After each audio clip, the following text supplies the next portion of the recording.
Shabbat Shalom. Shabbat Shalom. Shabbat Shalom você que nos assiste. Shabbat Shalom a todos que aqui se encontram. Que tenhamos o Shabbat iluminado, né, pela luz do nosso Eterno, através do Senhor Yeshua. Passamos essa pequena.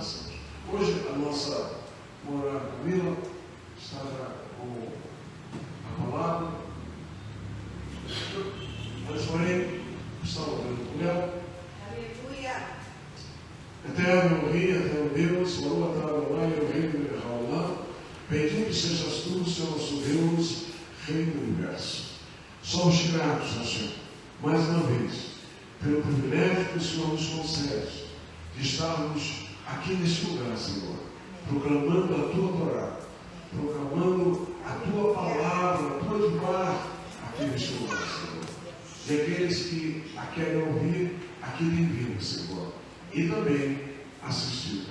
Nós queremos te dar graças por todos esses, Senhor, que têm escolhido a parte boa, que têm escolhido, Hashem, o melhor para as suas vidas. Fale, cale o nosso coração, mais uma vez esta noite. Te oramos gratos. Beshem Yeshua HaMashiach.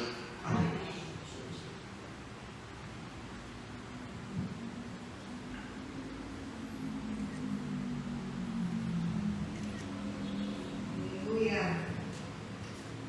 Esse é o nosso Deus, amados. Não há outro Deus como Ele. Abra sua Bíblia no livro de 1 Reis 18. Vamos ler a partir do versículo 46. E é aquele que é poderoso, Ele é poderoso para dizer para mim e para você sairmos de um lugar onde nós queremos nos esconder, onde nós queremos desistir. Ele tem uma palavra para você e para mim nessa noite. Ele falou com o servo dele, Elias. Lá no versículo 46, a primeira palavra que está escrita é: a mão do Senhor, 1 Reis 18. Versículo 46. A mão do Senhor estava sobre Elias. Elias, um grande profeta de Deus, um homem como eu e você, um homem que sobreviveu a uma perseguição, onde os profetas de Deus haviam sido mortos por Jezabel, Isabel em hebraico. E o Senhor honrou poderosamente, quando se juntaram os profetas de Baal e os profetas também, esqueci da outra entidade, e ele destruiu aqueles profetas. Ele matou aqueles profetas e Jezabel não gostou nem um pouco. Ele sozinho falou: pode orar, pode falar, fala, ora aí, teu Deus. E ele está dormindo. Mas quando ele clamou ao Senhor, Deus mandou fogo do céu. Quando nós oramos, irmãos, o Senhor manda fogo do céu. Quando os profetas de Baal oram, não tem fogo do céu, não. É bem verdade, a gente já aprendeu na palavra e a gente viu aqui na Paraxá de Bilam, Balaque, que por medo, para não enfrentar Israel de frente, ele tentou usar arte oculta para destruir o povo de alguma maneira, enfraquecer. A gente não sabe aqui se a Bíblia não relata por causa da quantidade de pessoas, mas relata que ele teve medo do que ele ouviu. O que Israel fez mesmo. O que Israel fez mesmo, gente? Não fez nada. Mas o Deus de Israel fez. Destruiu o Egito. Não foi os israelitas que combateram frente a frente com os egípcios. Não foi uma rebelião. Israel saiu do Egito igual ovelha. Moisés na frente e já lá atrás uma multidão e junto com ele povo. Não houve um combate, não houve uma rebelião ali contra ele. E podiam ter se rebelado? Podiam. Diante daquela escravidão? Por muito menos, as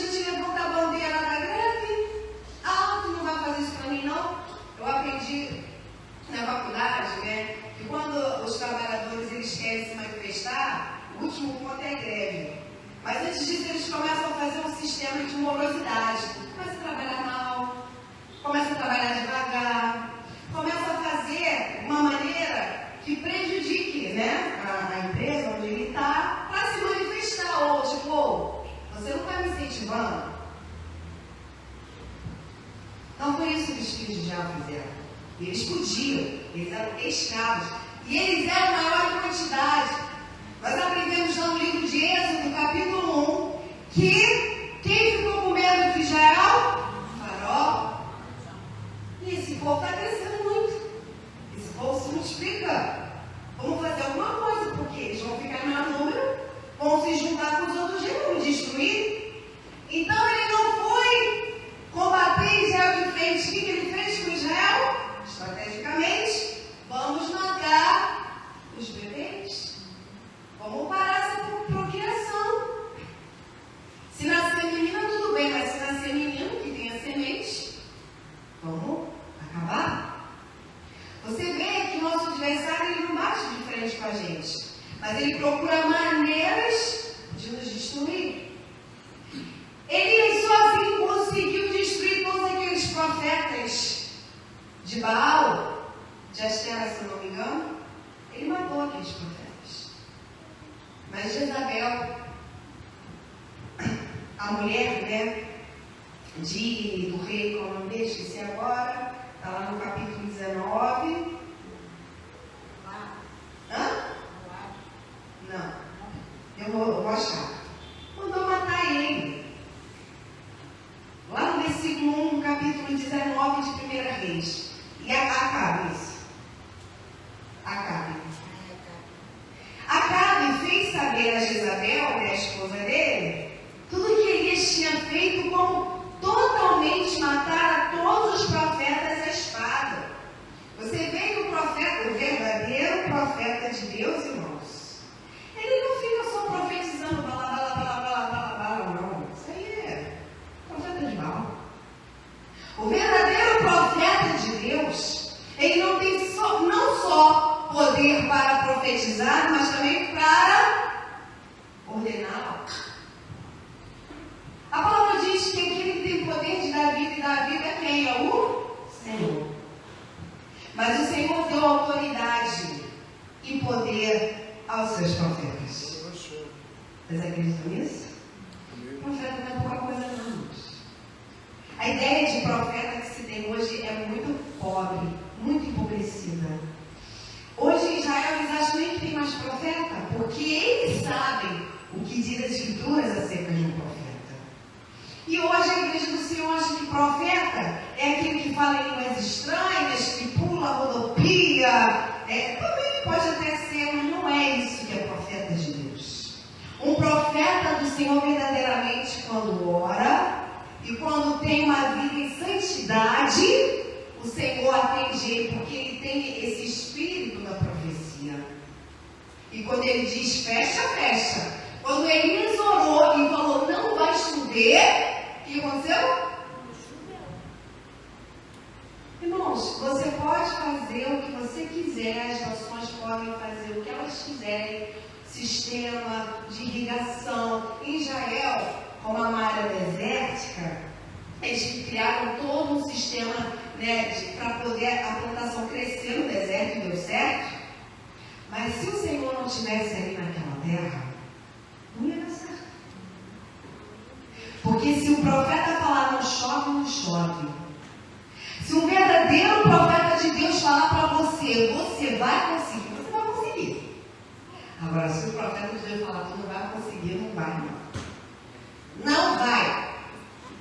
Esse homem orou, o rei contou para a mulher dele, Jezabel, o que Elias fez. Você acha que ela teve medo? Não. Ela também se autodeclarava, sabe o que, irmãos? Profetiza. Aqui. Sabe isso profetiza? Peraí. Acho que só lá no livro de Apocalipse, mulher que se diz profetiza e seduz os homens, o espírito de prostituição. Ela era uma profetisa de Baal. 2. Então, Jezabel mandou uma mensagem para Elias. de Baal são acusados. Tu é profeta de Deus, eu não quero ver. Ele te desafia. Eu quero ver se você serve Deus mesmo. E disse, assim me façam os deuses. Está vendo como ela profetiza lá dos deuses? E outro tanto, se de certa manhã, a essa hora, não puser tua vida como um deles. Como um deles quem? Os profetas que ele matou. Ela desafiou eles. Ele tinha sido um homem que Deus usou poderosamente, matou aqueles profetas de Baal, mas quando ela falou isso, o que ele fez? 3. E vendo ele, se levantou, e para escapar com vida, se foi, e veio a Bexeba, que é de Judá, e deixou ali seu moço. Ele teve medo. Ele ficou com medo dela. Irmãos, o contexto aqui, Deus sabe por que ele ficou com medo. E o que nos dá medo? O que nos intimida? Se você continuar profetizando, você vai perder o teu posto aí. Se você continuar falando a palavra aqui, você não trabalha mais aqui. Se você continuar falando aqui, nessa casa aqui você não entra mais. Isso aí é o profeta de Baal, te ameaçando. Toda vez que nos levantamos para servir o Senhor, os profetas de Baal se levantam contra nós. Ele matou os profetas menores, vamos dizer assim. A maior lá se levantou. O quê? Eu vou matar você. E é isso que o diabo fala para mim, para você. Eu vou matar você. Eu não quero você vivo. Eu vou te perseguir. E ele se foi ao deserto. No versículo 4. Caminho de um dia. E veio e se assentou debaixo de um zimbro e pediu em seu ânimo a morte e disse, já basta. Ó Senhor, toma agora a minha vida, pois não sou melhor que meus pais. E deitou-se e dormiu debaixo de um zimbro. E eis que então o anjo tocou-lhe e disse, levanta-te e come. Quando nós somos perseguidos, e aí a gente se vê sozinho, porque aqui a palavra fala que Elias ele ficou sozinho. Diante daquela ameaça, ele deixou o servo dele, que os profetas sempre andavam com o moço junto. Tipo, vou proteger você e vou embora. Ele pediu a morte. E que Deus aceitou isso, irmãos? Deus ele não aceita que diante da ameaça contra mim e contra você, a gente, não, para mim já deu, eu não tenho apoio, eu não tenho ninguém, estão me ameaçando, eu não consigo fazer nada, já deu, Deus, acabou. A gente diz isso para o Senhor. Deus enviou o anjo dele e falou, levanta e come. Deus não nos deixa prostrados diante de nenhuma ameaça. Deus não levou ali o exército de anjos. Tem uma passagem que vai dizer que, se eu não me engano, foi o profeta Eliseu, diante realmente de um exército, o moço dele falou, vamos sair daqui que a gente vai morrer. Ele falou, não, maior que está conosco. E o Senhor abriu os olhos daquele moço e ele contemplou que havia anjos com eles naquele local. Nós não estamos vendo, irmãos, o anjo do Senhor conosco, mas tem um anjo do Senhor andando contigo. Tem um anjo do Senhor que está do teu lado. E quando você está sozinho, cansado, cansada, desanimado, tem um anjo do Senhor ali com você. Tem o Espírito Santo de Deus que habita em você e que te fortalece e nos diz, levanta. Levanta e come.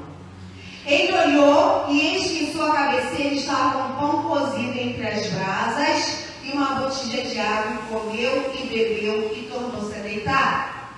Nesse momento de fraqueza, eu creio que o que nós devemos fazer? Nos voltar para a palavra.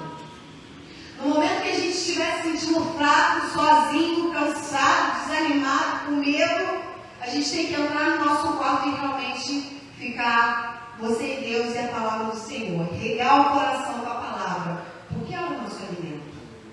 Porque ela tem poder nos confortar, nos consolar, nos repreender. E nessa força, irmãos, ele continuou deitado, ele não reagiu. Ele continuou quietinho ali. No versículo 7. O anjo do Senhor tornou segunda vez e o tocou e disse: levanta-te e come, porque muito comprido te será o caminho. A gente acha que é o fim. Quando a gente se sente sozinho, não tem mais ninguém comigo. Não tem mais ninguém comigo nessa luta. Não tem mais ninguém comigo no círculo de oração. Tinha 10, só tem 1, 2. Cadê o povo? Cadê aquela igreja do Senhor que orava, que buscava, aquele povo de Deus? Só tem eu. O que eu vou fazer? Aí vem aquele ditado popular, né? Uma andorinha não faz o quê? A andorinha do mundo, né? Porque a andorinha do Senhor, irmãos, vai chover. Um verdadeiro profeta do Senhor tem poder de Deus para mudar situações, irmãos. Vocês creem nisso? Ele muda situações. Nós mesmos não temos esse poder, mas o Senhor dá esse poder para mudar. Para mudar as situações. O Senhor queria usar Elias. Se o Senhor não quisesse usar Elias, ele tinha ido embora e ele, Senhor, tira minha vida. Ele podia ter atendido: Senhor, tira minha vida. Mas Deus falou o que para ele? Levanta e come. Irmãos, a gente tem que se levantar, eu e você, na fé e na força do Senhor, no poder de Deus. A palavra diz: nas armas do Senhor, à direita, à esquerda, cansados, mas não desanimados, vai dizer o apóstolo Paulo. No versículo 8, ele se levantou, ele comeu, ele bebeu. Viu como o Senhor, quando a gente está se sentindo cansado, prostrado, você que está se sentindo cansada, prostrada, eu não aguento mais, ninguém quer Deus, só eu. Meu amado, minha amada, levanta e come e caminha. Amém. Não desiste, porque ninguém quer. Não desiste porque você está sozinho. Ou, aos olhos, né? Nossos olhos, a gente se sente sozinho, mas você não está sozinho, não. Tem um anjo do Senhor com você. E ele vai te levar, tá? É ele que vai te levar. Sabe por quê, irmãos? Quando o Senhor manda a gente se levantar, a gente vai ter que reagir. Aqui, ó. E com a força daquela comida, ele caminhou 40 dias e 40 noites. Mas que comida é essa? Que a gente caminha 40 dias? Fala pra mim. Quem aqui já fez uma trilha aí? Levanta a mão. Eu nunca. Amor, como é que é uma trilha? Depois que tu chegou em casa, tu não comeu, não? Ai, meu Deus, deve ter feito abraço. Não é? Porque cansa demais.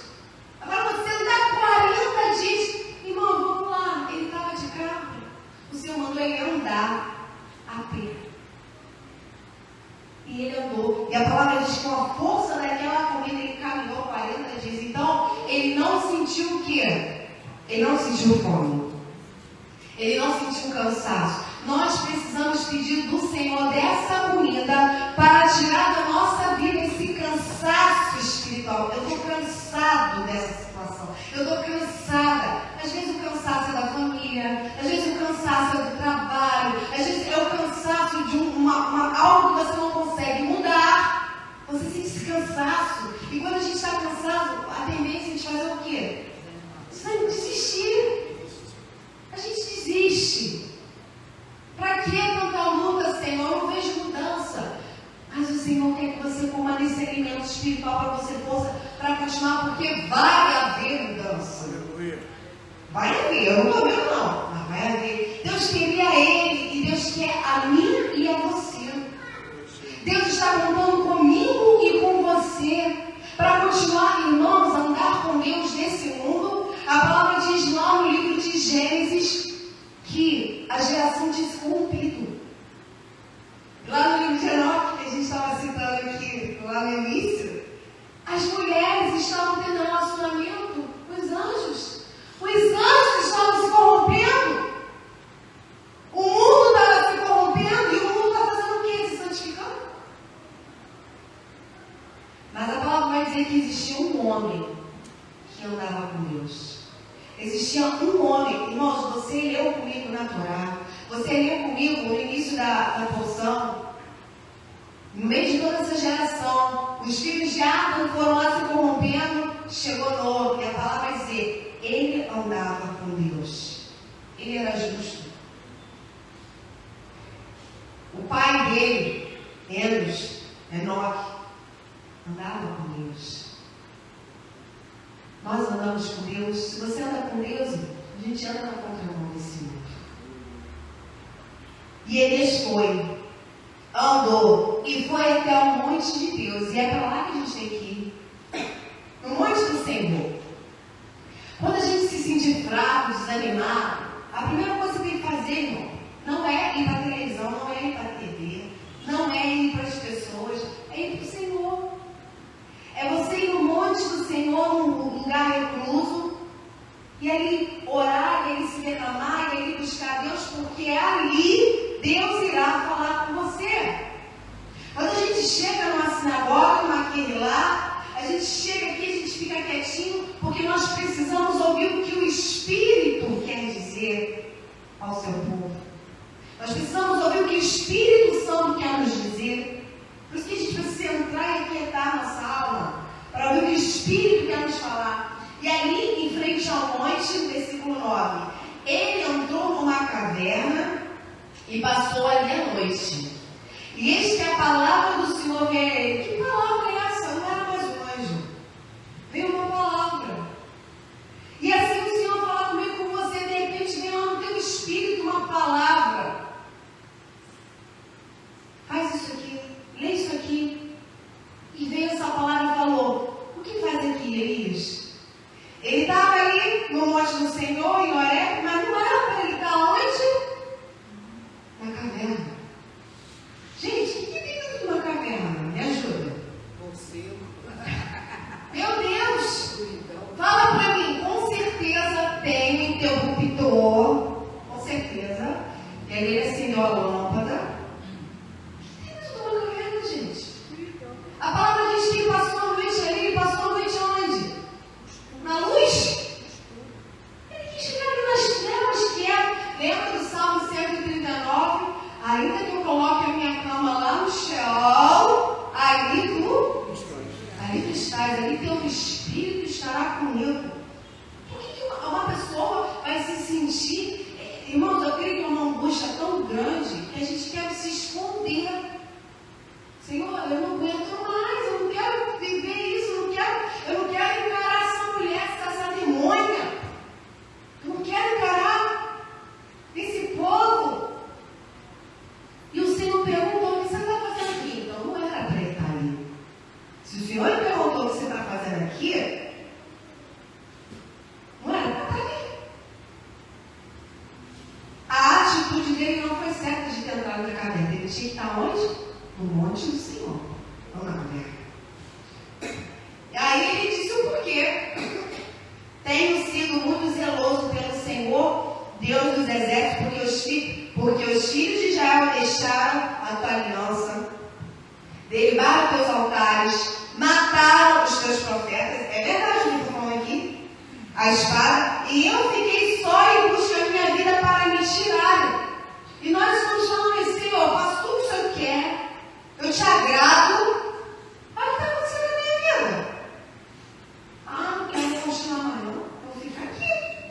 Não. Quantos pastores, quantos rabinos, quantos ministros do Senhor fecharam as portas? Eu ouvi hoje, essa semana, que por dia é fechado 2 igrejas por dia na Europa. E o islamismo toma conta da Europa. Por que o islamismo toma conta da Europa? O que está acontecendo? Por que as portas da igreja estão se fechando? Cadê os profetas do Senhor? Os profetas estão se escondendo na caverna? É todo mundo contra mim? Ele puxa a minha vida, Senhor. O que eu vou fazer lá? Eu não quero estar lá. E Deus falou o que para eles, amados? E ele lhes disse: Rose, sai para fora e põe-te neste monte perante a face do Senhor. A voz falando para ele, a voz falando para mim e para você. Eu não estou mandando você ficar em caverna. Eu não estou mandando você ficar escondido. Eu estou mandando você ficar de pé diante de mim. Essa é a palavra do nosso Deus para mim e para você. Você não vai se esconder em caverna nenhuma. Eu não vou me esconder em caverna nenhuma. Nós somos os trabalhadores da vinha. Sai para fora. E eis que passava o Senhor, como também um grande e forte vento, que fendia os montes e quebrava as penhas, diante da face do Senhor. Porém, o Senhor não estava no vento. E depois do vento, um terremoto. Vocês lembram? Quando Yeshua, ele entregou o Espírito ao Pai, o que aconteceu? Terremoto. Os mortos ressuscitaram. A manifestação do poder de Deus, mas Deus não estava ali. Deus não estava nessa manifestação. Ai, vou lá naquele rancho de profeta, os profetas que hoje em dia as pessoas entendem que é profeta. Vou lá naquele rancho de profeta para ver se aqueles profetas falam alguma coisa para mim. Terremoto.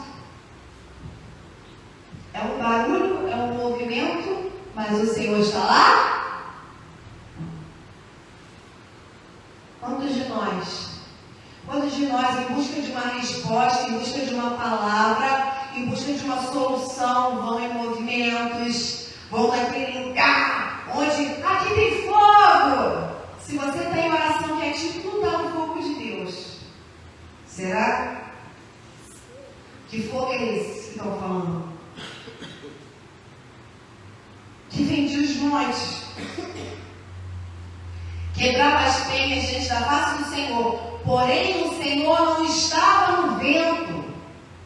O Senhor não estava naquela ventania. E depois do vento, um terremoto. Também o Senhor não estava no terremoto? Deus não está nessa movimentação. Ah, eu vou lá. Quantas vezes nós ouvimos, irmãos? Ai, hoje quem é que vai lá levar a palavra? Vou lá porque ele revela até o CPF. Eis ao terremoto. Preciso. Aí começa a falar. Aí você se quebranta. Terremoto. Aí também o Senhor não está no terremoto. E depois do terremoto, um fogo. Irmão, para pensar por que essas manifestações que Elias estava acostumado, na frente dele. E a palavra está dizendo, mas eu não estava nisso aí não. Por quê? Porque quando a gente sai para tomar uma decisão, a gente não tem que ir atrás dessas coisas. Não, irmãos. Depois do terremoto, um fogo. Porém, também o Senhor não estava no fogo. Eu ouvi também um vídeo na internet, eu não sei o nome da pessoa. Não prestei atenção nisso, só prestei atenção no relato. Que ele falou, há muitos anos atrás, ele era músico. E a música tem esse poder de excitação, de movimentação. A música tem esse poder. E quando ela não vem inspirada pelo Espírito, ela não vem inspirada por outra coisa, irmãos. Carne. E ele falou que o Senhor o repreendeu. Mas muitos anos depois que ele veio, entendeu? Eu vou tentar achar. E ele falou assim, quando acabava o culto, eu começava a tocar tecnicamente músicas animadas. Então naquela forma de tocar, né, animada, aí todo mundo começava a dançar, pular, não sei o que, aquela movimentação toda, aquela alegria toda, o que é bom, né? Mas o Senhor falou com ele, eu não quero esse tipo de movimentação. Deus falou com ele. Algo que estava havendo aqui no meio daquela movimentação não estava agradando Deus. E a gente tem que estar sensível a isso. Que tem coisas que agradam a Deus, tem coisas que não agradam a Deus. Não é todo tipo de oferta que a gente dá ao Senhor que Ele aceita. Tem oferta que Ele aceita e outra que Ele não aceita. Então Ele começou a buscar Deus nesse sentido. A gente precisa, irmãos, ter a mente de Yeshua para saber o que de fato agrada a Deus. E a gente tem aprendido na palavra que agrada a Deus. Deus não estava no fogo, Deus não estava no terremoto, Deus não estava no vento. Aonde Deus estava? 13. Sucedeu, pois, lá lá no 12 ainda. E depois do fogo, uma voz mansa e delicada. Aqui, nessa Bíblia está a voz mansa e delicada. Deixa eu ver aqui na outra versão. Quietude. Deixa eu ver aqui. Quietude seguida por uma voz. Olha. Só um instantinho.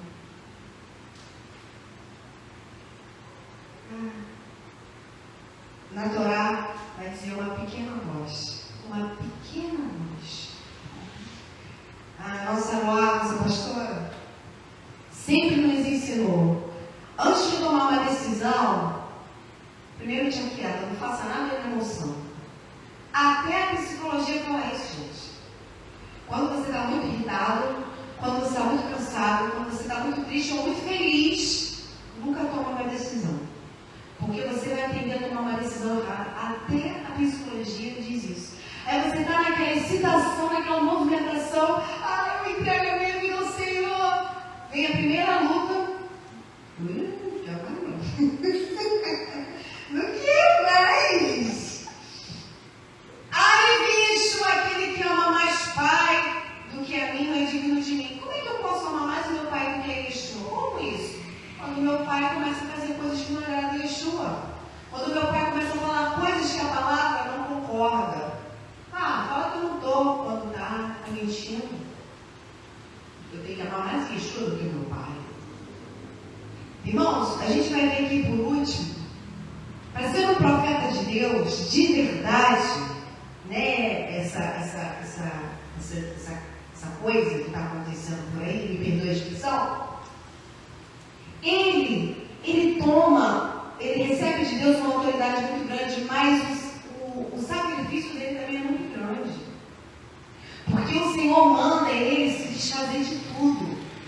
Um verdadeiro profeta do Senhor não está preocupado com a casa, não está preocupado com o trabalho. Ele trabalha exclusivamente para Hashem. Entende que é isso? E Yeshua vai falar assim: você quer ser meu discípulo? Vem. Ele não corre atrás de discípulo, não. Mas se você quer seguir, vem. Agora, Yeshua, deixa eu ali enterrar os mortos. Ele fala: deixa os mortos enterrar. Vem. Ele pega pesado, né?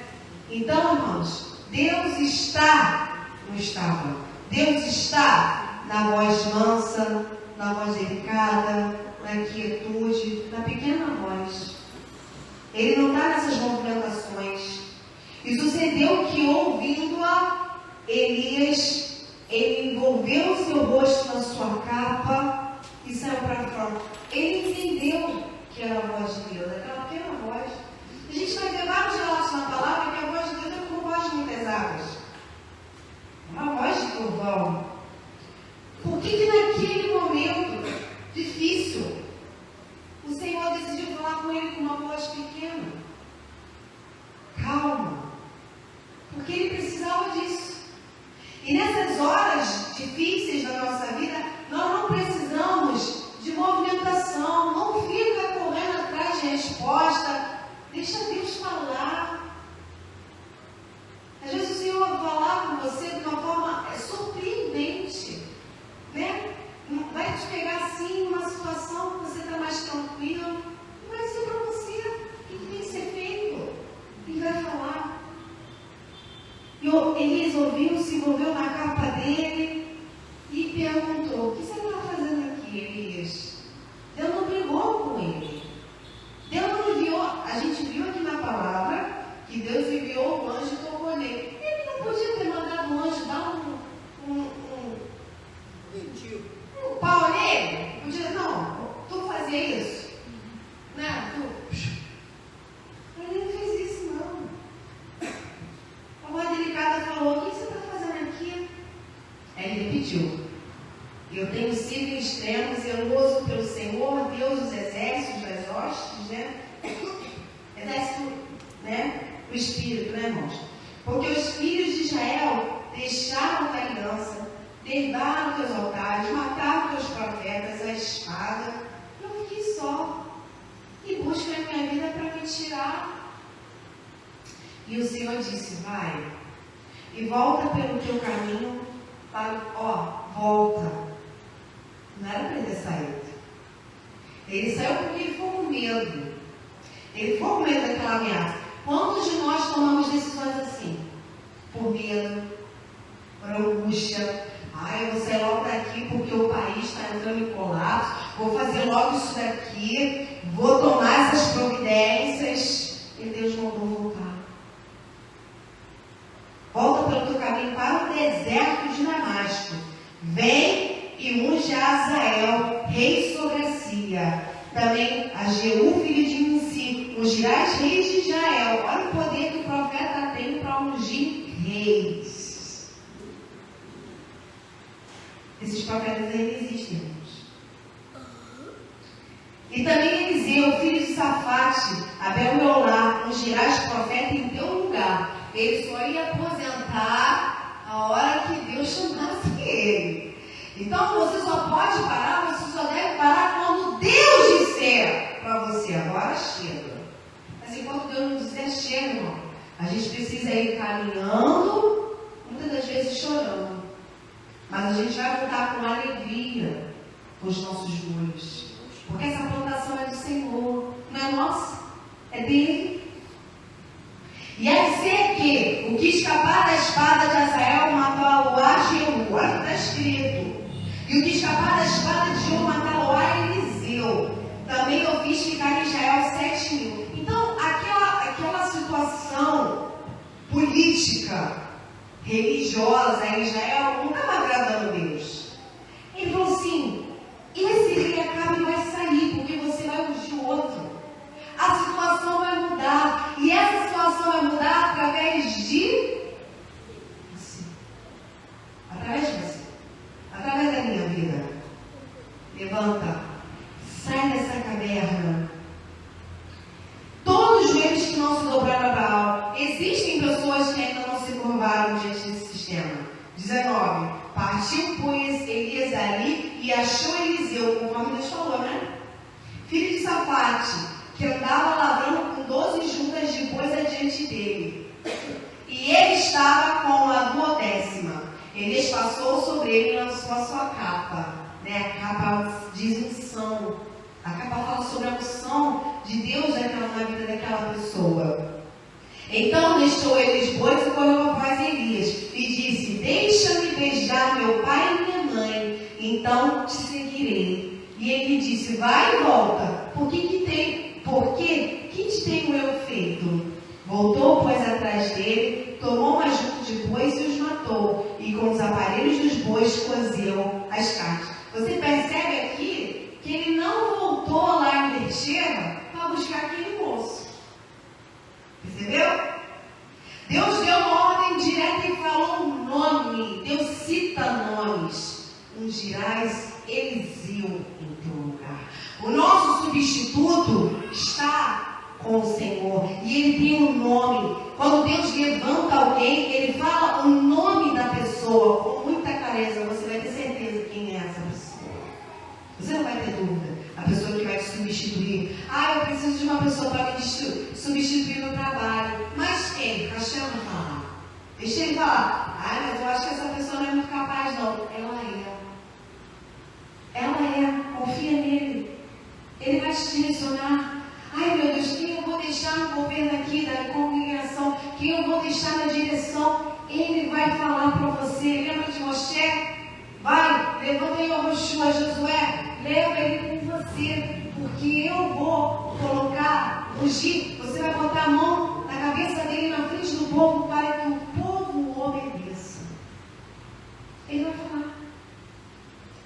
Para mim e para você, a hora que a gente tiver que parar. Mas enquanto a ordem do povo parar, irmãos, a gente precisa caminhar. A gente precisa continuar servindo a ele. Eliseu cozeu as carnes, deu ao povo comer. Então se levantou e seguiu Elias. E dali, irmão? Gente, eu creio que Hashem encheu ele de coragem. Porque ele foi enfrentar Jezabel. Ele estava com medo dela. Essa situação que a gente está com medo, a gente vai enfrentar ela. A gente vai enfrentar um Adonai que será ontem. Amém? Amados, eu creio que para fechar, né, vamos ler em Hebreus 9, versículo 38, último versículo, 38, 39.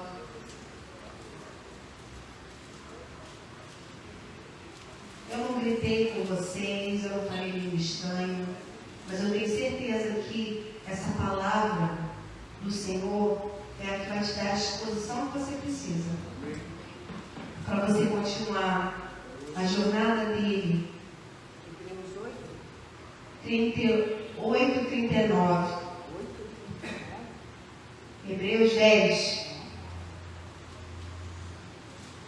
Até não ter errado.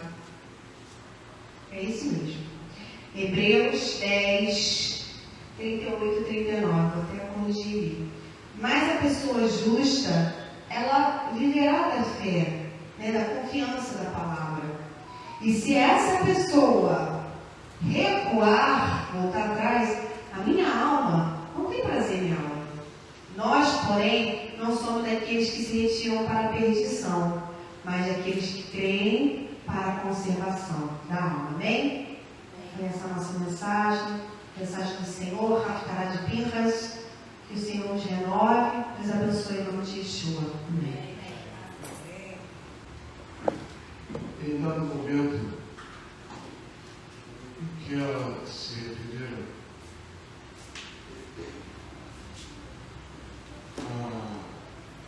aquilo que o Eterno não falaram para Eliahu fazer, e ele decidiu por si só, né? Em nossos momentos, nós, algumas vezes, também nos sentimos assim. Qualquer pessoa se sente assim. É uma coisa que é inerente da natureza humana. Ela se sente acuada, ela se sente com medo, receosa, e ela tende a não avançar. Só que existe uma coisa que impulsiona-nos, ou nos impulsiona, melhor dizendo, para frente, espiritualmente falando, e que faz com que na nossa carne ela é obrigada ao quê? A obedecer. Shaul fala que existe uma briga entre o espírito e a carne? Sim, é constante essa briga. Mas quando o Eterno fala e o seu roa, o seu espírito dá ouvidos, você suplanta a vontade da carne. Deus queria que Eliahu fizesse isso, retrocedesse, fugisse? Não, ele não queria. Mas ele temeu. Aí foi a carne. Cara, vai-te embora que essa mulher vai mandar te matar. Vai matar os outros. E só sobrou você? Não. Vai-te embora. Olha o medo. Olha a oportunidade. Essa tem para falar para a nossa carne. E a carne fala mais alto. Nos adoradores. Shaul fala que o espírito é fraco, ou a carne é fraca, mas o espírito é forte. Então, se nós temos andado na luz, na or do Eterno, nós devemos andar e sermos fortes nessa luz. É bem verdade, repito, que a carne pode até fazer com que você dê uma trava. Mas se você tem o Espírito de Deus, se você realmente reconhece o Senhor como teu Senhor, você consegue, segundo a vontade dele. Vamos, Senhor. Palavra abençoada. Yivareke Adonai, Yismereka,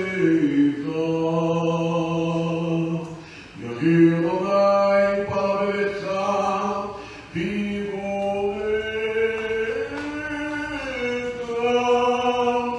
Sadamai Palabeleta, Minha Semelha, Shalom. Que o Senhor te abençoe e te guarde. Que o Senhor faça resplandecer o seu rosto sobre ti e tenha misericórdia de ti. Que o Senhor sobre ti levante o seu rosto e põe em ti a paz. Beshem Yeshua HaMashiach, Adonenu, o Moshiach Yakar. Amém. Em nome de Yeshua, o nosso querido Senhor e Salvador. Amém. Amém. Deus te abençoe. Shabbat Shalom. E daí para outra. Até amanhã.